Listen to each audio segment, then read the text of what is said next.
Nthabiseng JahRose Jafta's biggest passion is that of poetry or spoken word, and has expressed that through a number of platforms, which include the stage and her favorite, which is publishing the poetry collections in the form of a book. Now, the Free State-born based poet and mentor has a number of published titles and DVDs under her belt and recently released 2 more.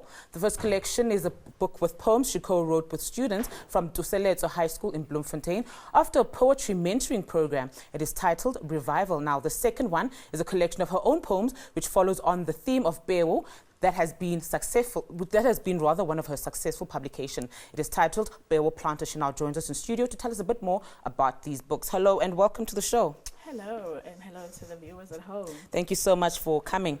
Let's start with Peo Planters. It comes after a series of other publications, but what is the significance of the word Peo? Seeds, translated, the word Peo. It's a Sesotho name for the seed. We are seed planters. We plant in various ways. We plant in people's lives, and there are people who also planted in our lives so that we blossom into the fruitations that we are today.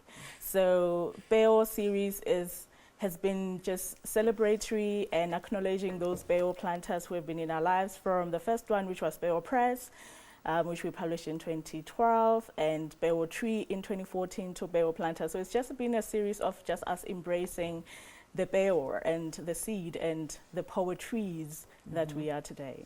Now, in the book, you mention paying homage to being. What is the significance of this?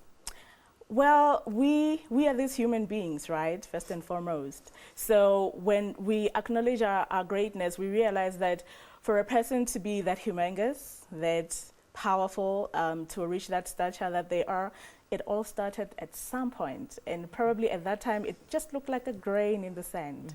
And that's why we refer to the Peos, because the Peo literally is this small. But once it is nourished, once it gets into that fertilized soil, it can blossom into anything really, you know. So it is important for me to see ourselves first from where the race started to the journey itself and where it could get really. All right, let's perhaps talk about some of the subjects that are covered in the book. I met a lot of people in my life. Mostly, we tend to forget that everybody who is in your life has a role to play. And that role can either be negative or can either be positive. But oftentimes when it's negative, I mean, we dwell in turmoil. We cry, we in sorrow, we're so shaken by the people that we so call our enemies. But actually, they're just playing their assignment in our lives to make us part of who we are, to grow the thick skins that are, you know, it's lessons, it's mistakes, you name it. But everybody who is in our life has a role to play. So oftentimes we embrace and praise those who do good, and it's a good thing, and we're supposed to be grateful and cheerful to them and say, you know what, thank you, I'm here because you have, you know. But this is a combination of both worlds, you know. There are people that you felt like, ooh, you really stood on my feet right now, you know, and I don't like it and I don't appreciate it, but how do we strike the balance? All right. Now, Nthabiseng, let's talk about Revival Pocket Your Thoughts. This is the book that you co-wrote with the students from Tsoseletso High School in Bloemfontein. Take us through that process. What was that all about? Okay, we have a program that we call Pocket Your Thoughts. So this is the 3rd series. We go in different schools in the Free State, and I've got a team with me, Onosana, Oshamin Morebi, Hector Kunene, you name them. And we go into the schools and we mentor kids. Basically, we're just giving back to say, look, we can express ourselves in different ways, but in promoting the culture of reading and writing, and us giving you the option that, look, at the end of the day, as you're reading all these books, all your subjects, you can also turn the tables and write your own. So we go into the school, we get a selection of kids who are interested in creative writing, be short stories, be journalism, be poetry, whatever. We sit in there and we do this series of training with them. And literally the output after those workshops is that they need to write stuff down as part of the exercises. And if they're that good, we publish them into the book. All right. Now, as a person of spoken word and, you know, writing as well, what do you get from, you know, working with these young aspiring poets and writers? First of all, if somebody did this for me, I doubt I would have even went through the route of studying BCom accounting and whatnot and whatnot. I think I would have just shoot straight to writing, you know. But when you work with kids and when you do anything really that you're passionate about and you feel like it's your chance now to give back, you know, one, it just pleases your heart, it just melts your heart, you know. But two, you feel like you're serving some form of a purpose, you know. So you widen also your wings, you know, from the stage to the page, and now you take it further to say, can we groom others that can come before us, you know. And this is just the platform really, but also for them to know that it is possible and they can read and enjoy reading, but moreover they can write. But Nthabiseng, do you think, are young people actually interested in poetry? They are. I mean, if you read some of the books, some of the works inside Revival 1, you know, I mean, when we started, we named the books after the schools themselves. So Revival is actually Tsoseletso High School in Bloemfontein. The first book was Harmony because of the name of the school itself was Harmony.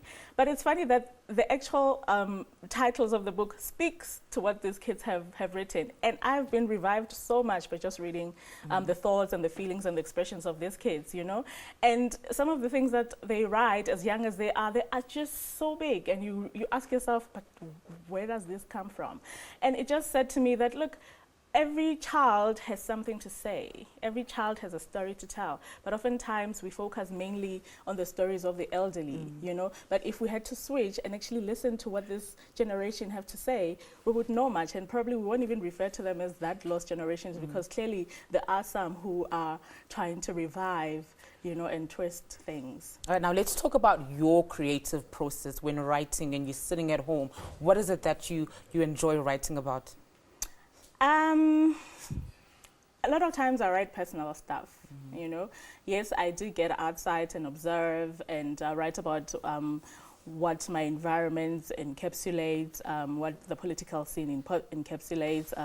But oftentimes I actually write to, you know, take it from me first, you know.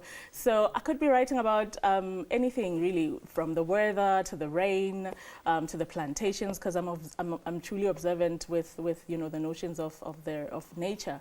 But I write about me, you know. I write about things that I go through, the pains, the joy, the smiles, everything really that I go through as a human being. All right, well, thank you so much for joining us. I'm afraid that is where we'll have to leave it for now. All right, there was Free State-based poet, mentor and skills development manager Nthabiseng JahRose Jafta speaking to us about two of her latest books. One is called Peo Planters and the other one, which she co-wrote with learners from Tsoseletso High School, is called Revival. Do email jahrose27@gmail.com to order a copy of any of her poetry books. But it's time now for an ad break, but do stay tuned for more.